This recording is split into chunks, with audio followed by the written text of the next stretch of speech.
방금 소개받은 홍규동입니다. 여러분 만나 뵈서 영광이고 또 아주 이런 귀한 자리 초대해 주셔서 감사합니다.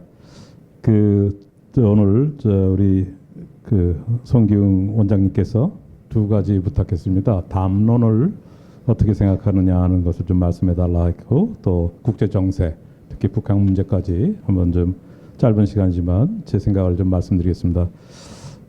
여러 어른들께서 좋은 말씀해 주셨지만 저는 숙명여대에서 교편을 잡고 교수로서 20년 정도, 28년 총 근무했습니다. 제가 2015년부터 생활 속의 북한 알기라는 아주 좀 긴 제목이지만 그렇게 해서 우리 학생들한테 이 북한 통일 문제를 좀 다시 가르쳐야 되겠다는 생각을 갖고 열심히 했습니다. 그래서 숙명여대 한 학년이 2,200명입니다. 그런데 한 학기마다 매 학기 개설을 했어요. 한 학기마다 340명씩 하니까 두 학기라면 거의 600명, 680명이니까 700명 되는 거죠. 그러면 약 한 학년의 30% 정도가 이 수업을 듣는 겁니다. 이 굉장히 많은 수가 듣는 겁니다. 근데 여러분 생각해 보십시오. 지금 우리가 헌법 1조, 3조, 4조 우리 조갑재 선생님께서 좋은 말씀도 해주셨고, 또 우리 왜 통일이 필요한지를 우리가 강조하고 또 어린 제자들한테 또 우리 젊은이들한테 가르쳐야 된다고 말씀하셨는데, 그리고 또 우리 청년 세대의 중요성에 대해서도 이명관 원장님께서 또 말씀을 해주셨지 않습니까? 근데 실제로 청년들한테 이런 통일이 왜 필요한지를 가르치는 게 얼마나 힘들고 어려운 일인가를 한번 생각해 보셔야 됩니다. 이것이 굉장히 저희들이 소홀하고 있고, 이것을 정말 다시 한번 생각해 봐야 되고, 우리가 과연 여기에 정말 자신 있다고 얘기할 수 있는가? 우리가 얘기하는 MZ세대 여러분 아시죠? 정말 다른 세대입니다. 이분들이 왜 통일, 왜 북한에 관심을 가져야 되는지를 우리가 얼마나 정성을 들이고 있는가를 한번 반성해 봐야 된다고 저는 생각합니다. 그래서 저는 여기 유호열 수석 부의장님께서도 저희 강의에 와서 좋은 강의도 해주시고 또 훌륭한 연사들을 많이 모셨습니다. 그렇지만 제가 나중에 발견한 것은 이런 어른들의 좋은 말씀도 영양분이 되지만 20대 북한에서 간 넘어온 학생들하고 동료들, 이런 사람들을 데려오는 게 굉장히 전 중요하다고 생각했어요. 그래서 그 사람들이 우리 20대 학생들하고 어떻게 교류할 수 있는지, 어떤 공감의 폭을 넓힐 수 있는지, 이 사람들이 탈북민, 실향민 또는 북향민이라고 얘기하는 이 사람들하고 이 사람들에 대해서 나는 어떤 포지션을 가져야 되는지를 피부로 느끼게 해주는 게 매우 중요한 교육이라고 저는 생각했습니다. 그래서 저희들이 그렇게 노력을 많이 했고요. 저희가 탈북민 그러면 어디서 왔을까요? 되게 거기에 대해서 구체적으로 묻지 않아요. 탈북민에 대해 잘해줘라 이런 얘기는 해도. 그런데 보면 평양에서 오는 사람들, 평안도에서 오는 사람만 있지를 않아요. 근데 대부분의 탈북민들은 여기 우리 이훈 지사님 와 계십니다만 회령, 무산 다 이쪽 사람들이에요. 한경도에서 굉장히 고생한 사람들이 많이 오거든요. 그럼 거기서 온 젊은 청년들은 또 생각이 달라요. 그래서 그 사람들과 우리 젊은 대학생들 간에 교류를 해주고 그 사람들한테 서로 스스로 뭐를 내가 해야 되는지를 알게 해주는 교육이 참교육이라고 저는 생각합니다. 여러분 요즘 넷플릭스에서 유행하는 참교육 보신 분들 계시죠? 아주 심각합니다. 교권이 무너지고. 그래서 사실은 우리가 너무나 방치했어요. 무관심 속에서. 그래서 우리가 담론을 얘기할 때는 실제로 그 대상이 누군지, 우리 교육에서 어떤 학생들, 우리 학생들, 딸들한테, 아들들한테 어떻게 북한을 이해시킬 것인가에 대해서 우리가 더 신경을 쓰고 또 그 사람들의 눈높이에서 이 강의를 해주고 또 경험을 해주게 해주는 게 좋다. 그래서 저는 이 사람들이, 우리 학생들이 남산에 있는 여명학교 같은 데서 거기서 탈북자들의 아들, 딸들, 그 사람들 돕게 해주는 일도 많이 하고요. 그래서 스스로 자기들이 뭘 도울 수 있는지, 나도 유명한 사람은 아니지만 내가 조금이라도 기여할 수 있구나 하는 것을 느끼게 해주는 교육이 진짜 필요한 참교육이라고 저는 생각합니다. 그래서 이러한 부분에 우리 사회가 더 관심을 가져야 되는데, 저도 지금 8년 하고 정년퇴직을 하다 보니까 그 과목이 없어졌어요. 누구도 하고 싶어 하지 않아요. 너무 힘들고 많은 사람을 불러야 되고, 여러분 대학교는 학원이 아닙니다. 교수가 똑같은 월급 받아요. 그러니까 이 험한 일을 하려고 하는 사람이 아무도 없어요. 그러다 보니까 8년 만에 그 강의가 단절이 됐습니다. 그러나 NGO들도 많이 도와주시고 중앙일보에서도 도와주시고 조선일보에 도와주시고 또 많은 언론과 또 NGO들 또 사회 어른들이 다 도와주시고 통일연구원에서 도와주시고 통일부에서 도와주시고 이렇게 해서 간신히 끌어왔는데 저는 굉장히 그 보람이 있다고 생각했습니다. 그래서 이러한 노력이 우리가 통일 담론을 얘기할 때는 그 대상이 누군지 걔들을 어떻게 가르칠지를 생각해서 우리가 접근하는 게 좋겠다는 말씀을 꼭 드리고 싶었고요. 하나 더 말씀을 드리고 싶은 거는 제가 최근까지 유럽에서 대사를 하다 왔습니다. 그 헝가리라는 나라에서 근무를 하다 왔습니다. 여러분 헝가리도 44년의 사회주의를 경험했습니다. 공산주의를 경험했고 잔혹한 고문과 많은 어려움을 겪었습니다. 그래서 그분들이 한국을 누구보다 잘 알아요. 근데 그 사람들은 우리 조갑조 선생님 예전에 다녀오셨지만 캐톨릭들이에요. 천년부터 캐톨릭을 받아들여서 자기들이 가장 중요한 캐톨릭 국가라고 생각하는데 이 사람들은 어떻게 생각하냐면 유럽 역사에서 많은 전쟁이 있었고 뭐 여러 가지 어려움이 있었지만 자신들이 많은 희생을 통해서 캐톨릭 기독교를 지키는데 일익을 담당했다는 자부심으로 살아요. 그러다 보니까 어느 나라에도 없습니다. 제가 깜짝 놀랐습니다. 외교부 차관직 중에 기독교 박해 담당 차관이 있어요.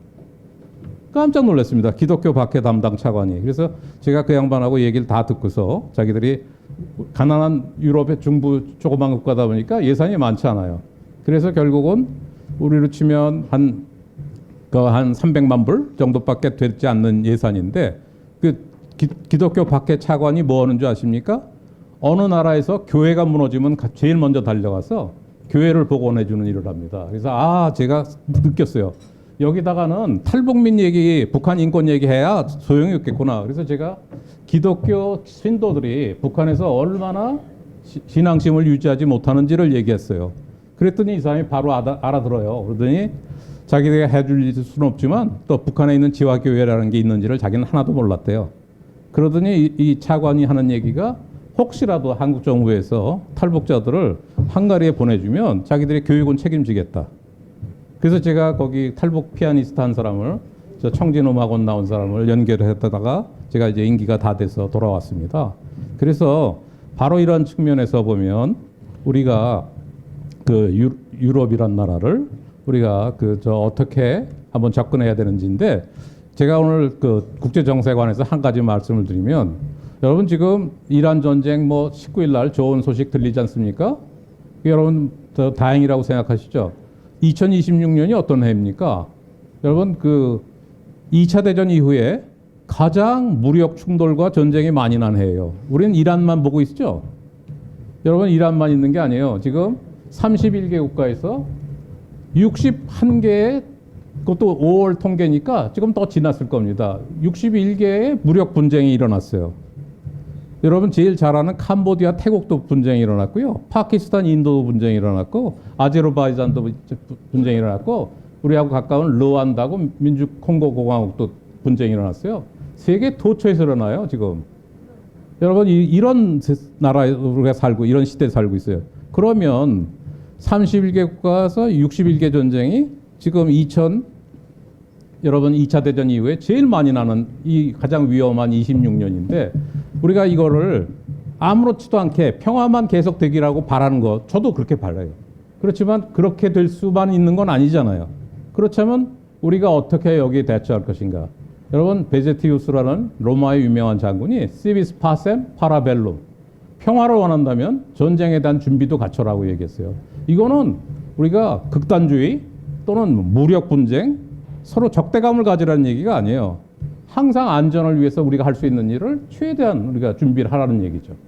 바로 이러한 준비가 우리가 충분히 돼 있느냐 여기에 대해서 제가 할 얘기가 많아요. 그래서 사실 저희는 제 세션에서는 일단 국제정세가 어떠냐 여기까지만 얘기를 하는데 북핵 문제랑 제가 요 문제는 다음 세션에서 저 기회가 되면 한 번 더 얘기할 텐데 하나만 미리 말씀드리고 이왕 마이크를 잡았으니까 말씀드릴 텐데 저희가 1993년 여러분 저희 한승주 장관님이라는 분이 그 당시 김영삼 대통령이 취임했을 때 첫 번 외교부 장관으로 취임했어요. 학계에서 오신 첫 번째 장관이었어요. 그분이 신외교라는 걸 하자. 새로운 외교를 한번 해보자. 여태까지 구태의연한 외교 말고 새롭게 해보자. 그래서 핵 문제를 한번 합리적으로 풀어볼 수 없냐. 그래서 제네바 프레임워크이라는 걸 했습니다. 그래서 한경도 심포에 우리가 경수를 지어주고 그 경수를 통해서 우리가 중유를 주고 이거 합리적으로 제공해주면 북한이 핵을 포기하는 방향을 하자. 그래서 갈루치를 한 번하고 열심히 노력해서 제네바 합의를 가져가도록 노력했어요. 그래서 우리가 심포에 그 경수로단도 투입하고 그렇게 해서 잘 갔습니다. 그러다가 그것이 깨진 게 존 켈리라는 사람이 가서 북한 사람들하고 얘기를 했는데 사실은 우리는 우라늄을 개발하고 있다. 준비하고 있다. 다 그거를 실제로 얘기를 한 거예요. 그래서 이 딜이 깨지기 시작했습니다. 그래서 그게 93년에 우리가 안 한 게 아니에요. 평화적인 방법을 노력했는데 그때부터 깨지기 시작해서 지금 뭐 몇 년이에요? 26년이면 어떻게 지난 거죠? 93년부터 하면 33년이 지났어요. 33년이 지났습니다. 그래서 우리는 아까 이관영 우리 원장님 말씀하신 대로 평화를 구축하고 평화를 진척시키기 위해서 우리가 노력을 해야죠. 대화도 해야죠. 다 해야 되지만 의구심을 우리가 합리적인 의구심을 놓쳐서는 안 되고 또 북한이 얼마나 그 사이에 1993년 이후에 계속된 북한의 핵이 지금 어느 정도 능력인가 하나만 말씀드리고 끝낼게요. 지금 북한의 핵이 앞으로 10년만 이 상태로 가서 우리가 평화 상태가 다 잘 돼서 우리가 대화를 통해서 잘 해결되면 아무 문제 없어요. 근데 지금의 속도로만 계속하면 앞으로 10년 내에 장단컨대 450개. 앞으로 핵이 3위, 영국, 프랑스 수준까지 간다는 게 지금 미국 랜드 연구소서부터 모든 연구소의 공통된 얘기입니다. 그래서 바로 이런 점에서 우리가 이런 가정하에서 우리가 대화를 열심히 하고 평화 진척을 위해서 우리가 많은 노력도 해야 되지만 또 동시에 그럴 경우에 대비한 우리의 역량도 키우는 게 굉장히 필요할 때 지금 북핵 문제를 포함해서 국제 정세 또 이 안보의 위급성에 대해서 좀 설명을 드리도록 하겠습니다. 제가 작년 7월 15일 날 귀국했습니다. 귀국하기 전까지 유럽에 있다 보니까 나토 주요국들과 그 접촉을 많이 했고 또 유럽의 그 많은 국가들이 어떤 고민들을 하나 하는 것들을 잠깐 말씀드리고자 합니다. 지금 우크라이나 러시아 전쟁이 벌써 해수로 5년째가 됩니다. 4년이 지났고 다들 이렇게까지 오래 갈 줄은 몰랐어요. 그런데 지금 유럽에 있는 분들이 가장 걱정하는 것은 과연 그 우크라이나에서 이 문제가 모두 끝나겠는가? 만약에 우크라이나를 양보하게 되면 그 다음은 어디로 가겠는가 하는 것이 굉장히 걱정들입니다. 그래서 지금 폴란드, 루마니아는 가장 좀 두려워하고 있고요. 또 발틱 국가들 중에서 에스토니아 또 조그만 국가들이지만 그런 국가들마저도 상당히 지금 걱정을 하기 때문에 에스토니아 같은 나라는 얼마나 작은 나라지 상상이 안 갈 겁니다. 인구가 250만이 안 돼요. 근데 이분들이 지금 우리 K9 9대를 더 수입해 갔습니다. 그만큼 자강 또 국가의 방위 이런 부분에 대해서 굉장히 그 걱정들을 많이 하고 있고 또 지금은 그 트럼프 시대 아닙니까? 트럼프가 힘으로 밀어붙이는 그 상황 속에서 유럽 사람들이 굉장히 그 두려움을 많이 느끼고 있어요. 과연 미국이 우리 나토를 도와줄 것인가? 유럽을 도와줄 것인가? 그렇지 않을 수도 있다는 생각을 지금 많이 갖고 있습니다. 또 실제로 그렇게 하고 있고요. 또 여러 면에서 그러다 보니까 나토에 있는 사람들은 트럼프 시대가 영원히 계속되지는 않겠지만 트럼프 하에서의 미국이 아니면 어떤 대안이 있을까를 고민합니다. 그래서 좀 유럽 사람들이 생각하는 것은 한국, 일본, 호주, 뉴질랜드와 이거 인도퍼시픽 4, IP4라고 얘기하는데 이 네 개의 나라와 좀 더 협력을 해야겠다는 생각을 많이 갖고 있고요. 특히 북한이 우크라이나 쿠르스크에 파병을 해서 전투에 직접 그 가담을 하고 또 쿠르스크를 탈환하는 과정을 본 후에는 더더욱이 일본과 한국, 특히 호주라든지 바깥의 자유진영과의 연대를 강화해야 됐다는 생각을 많이 하고 있습니다. 그럼에도 불구하고 지금 다행히도 우리 대통령님께서 지금 유럽에 방문 중이십니다. 그런데 사실 다음 달에 저희들이 그 나토 정상회담이 있습니다.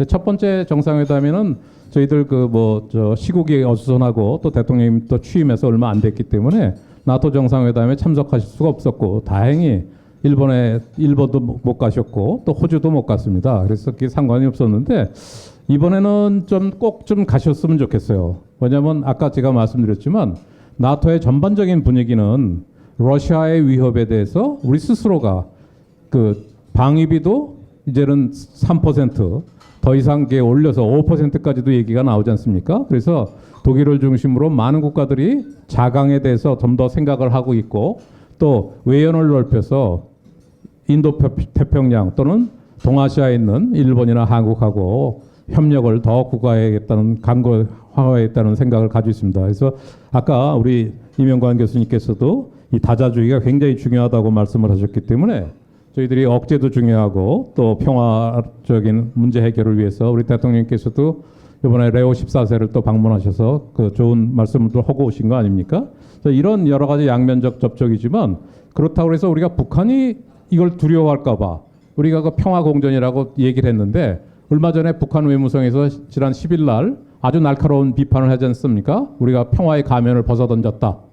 왜냐하면 EU 공동성명에 EU에서는 왜냐하면 그 전 세계적인 그 자유의 가치니까 이 사람들은 분명히 그 우리 이 북한의 핵 문제라든지 러시아의 침략 문제에 대해서 이것은 우리가 규탄해야 된다는 내용을 담았는데 우리 대통령은 혹시라도 이 부분이 우리가 추진하는 북한과의 대화와 평화 추진에 조금 걸림돌이 되지 않을까 주저하는 모습이 보이는 거예요. 그러니까 유럽 사람 다 압니다. 그래서 왜 나토를 뺐을까? 같은 건물에 있거든요. EU 의장 이번에 저 집행위원장 다 만났는데 나토 사무총장을 만나질 않았어요. 근데 그런 것들이 국제사회에서 어떻게 비칠까?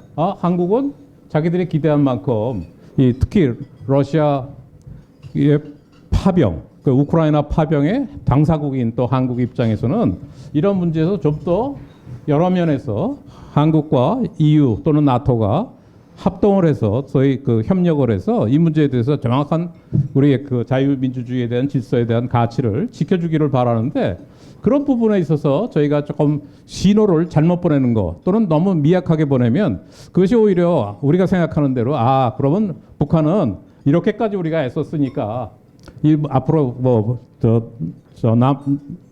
남측에 대한 소위 대한민국에 대한 도발이나 우리가 걱정하는 문제들에서 회피해 갈까? 저는 정반대라고 생각해요. 그래서 오히려 이런 문제는 더 적극적으로 우리가 나서서 우리가 더 우리의 입장을 강하게 얘기하는 게 더 나은 방법이 아닐까 하는 생각 하나 꼭 말씀드리고 싶었고요. 또 한 가지는 이미 대한민국은 옛날에 우리가 60년, 70년, 80년, 90년대 대한민국이 아닙니다. 제가 헝가리 같이 중부 유럽의 작은 국가지만 저희 투자가 지금 340개 정도의 기업이 들어가 있어요. 투자 1위국이었습니다. 근데 EU하고 관계가 사이가 좋지 않다 보니까 EU로부터 배당금을 받지 못하다 보니까 지금 헝가리는 급한 나머지 중국의 시진핑을 불러들여서 중국이 적극적으로 1대1로의 교두보로 삼고 있어요. 그러다 보니까 유럽은 더 걱정을 하고 있고 또 이 미국은 트럼프가 그렇게 오르반 총리하고 가깝지만 그것만큼은 안 된다. 중국에 경사하는 것은 자기가 원치 않는다고 얘기하고 있어요. 그래서 이러한 상황이기 때문에 대한민국이 더 중요한 거예요. 왜? 헝가리 총리 같은 경우에는 나는 중국만 투자하는 게 아니다. 모든 도를 다 중국의 주머니에 넣는 게 아니고 한국과 일본과 우리가 가까움을 보여주고 싶은 거예요. 그래서 오히려 지금 루마니아도 마찬가지고 폴란드도 마찬가지고 불가리아도 마찬가지고 한국과의 관계가 더 중요해졌어요. 이 사람들한테는. 그런데 우리가 마치 북한이 쳐다보고 있는 것 같아서 이런 입장을 우리가 내지 않고 또 이중적인 나토 EU 공동성명에는 북한의 핵 문제라든지 비핵화에 대한 문제가 들어가고 또 러시아하고의 파병, 우크라이나 파병 같은 게 들어가서 규탄을 하다 보니까 이게 이중적으로 보이지는 않는 것인지 오히려 갈등 구조는 아닌지를 두려워하고 있는 거거든요. 이건 아니다. 저는 이거 절대로 우리가 그렇게 생각하면 안 되고 오히려 우리 입장을 고수해야 그것이 국제사회에서 우리의 위치가 살아나고 또 북한도 그 부분에 있어서는 감안을 할 것이다. 전 이렇게 꼭 말씀드리고 싶습니다. 그리고 또 한 가지 이란 사태에 대해서 여러분들이 그냥 뭐 19일 날 문제가 해결이 된다니까 다행이다 이렇게 생각하실지 모르겠어요. 그러나 아까 먼저 선행 발표자들이 다 이미 말씀하셨지만 지금 큰일 났습니다. 미국이 지금 3개 항모 전단과 그다음에 해병 강습 상륙단 2개를 보냈어요. 엄청난 그 파워입니다. 그럼에도 불구하고 지금 뭐 하나 할 수가 없어요. 그리고 미국은 11월에 중간 선거를 앞두고 있기 때문에 공화당 매파로부터 엄청난 비난을 받고 있어요. 우리 트럼프 대통령께서. 그러다 보니까 이도저도 아닌 상황에서 많은 사람들이 지금 그러려면 뭐로 전쟁을 했냐. 그리고 여러분들 전쟁에 지금 3개 항모 전단위가 있으면 이 사람들이 그냥 가서 쉬는 게 아니에요. 항모는요 매일 하루에 2번씩 이착륙을 합니다. 왜냐하면 실수를 하지 않기 위해서. 그럼 엄청난 훈련을 장기간 하고 있는 거예요. 그래서 지금 피로도가 집중되고 있고 또 비용이 너무너무 많이 들어갑니다. 그리고 여러분 이번에 밝혀진 건데 아마 미국 대통령도 몰랐을 거예요. 토마호크 미사일이라든지 이런 모든 것들이 이미 3분의 2를 다 썼어요. 막 그러다 보니까 지금 보유량이 거의 없는 거예요. 그래서 이런 지금 어려운 상태에서 전쟁을 수행하다 보니까 미국은 지금 트럼프 대통령은 여하간 이거를 좀 빼야 되는데 문제는 여러분 지금 이란이 보통 사람들이 합니다. 저는 91년부터 국제회의나 또는 유엔 산하회의에 나가면 이란 대표만 오면 그렇게 무서울 수가 없어요. 이 사람들이 정말 피도 눈물도 없이 한번 회의에 들어가면 요만큼도 양보가 없는 사람들이 이란 사람들입니다. 근데 지금 아마 여실히 보여주고 있는데 이란이 무슨 얘기를 하냐? 이번에 그 호르무즈 해협을 자유 통행을 시킨다는 거 아닙니까? 지금 26조 유클로스 26조 2항을 들어서 이 사람들이 생전에 그런 게 없어요. 그런 해협을 통과하는 건 모든 국제법에 의해서 자유 통행이 가능한데 이 사람들이 26조 2항을 들어서 지금 Maritime Service Fee라는 걸 해서 이것을 도움을 준 비용에 대해서 앞으로 자기들이 받아가겠다는 거예요. 근데 미국의 힘이 이번에 성사시키기 위해서는 이것까지 강요할 수가 없어요. 그러다 보면 앞으로 우리는 얼마나 많은 비용을 내고 앞으로 그 원유를 우리가 수입해야 되는지 모릅니다. 그렇기 때문에 그런 차원에서도 우리가 오만이라든지 걸프 국가들과의 협력, 그다음에 여러 가지 우리 소위 글로벌 사우스하고 협력, 아까 어떤 분들이 말씀하셨지만 다자 협력을 하는 건 매우 중요합니다. 그렇지만 미국하고의 협력 이것도 굉장히 같이 우리가 또 동시에 해야 되고요. 또 미국의 한마디로 줄이겠습니다. 억제가 굉장히 우리가 지금 취약합니다. 그렇기 때문에 우리가 미국의 모든 걸 다 의존하지 않고 우리 스스로 억제 능력을 하기 위해서는 우리가 핵을 갖자는 얘기 절대로 안 합니다. 저는 그렇게 하는 게 아니라 우리는 AI 능력이라든지 우리의 재래식 능력이라든지 우리의 기술력을 통해서 북한을 완벽하게 감시하고 북한이 어떤 문제가 일어나면 우리가 반드시 거기에 보복할 수 있는 그러한 능력을 갖는 것은 결코 평화를 해치는 게 아니고 우리가 호전적이 되는 게 아닙니다. 우리의 안보를 우리 힘으로 지킬 수 있는 수준까지는 더 우리가 노력을 해야 되는데 지금 전자권 전환이라든지 이런 이슈 때문에 지금 이런 것들이 매우 한미 간에도 합의가 되지 않고 흔들리는 면이 보이기 때문에 굉장히 걱정을 하고 있습니다.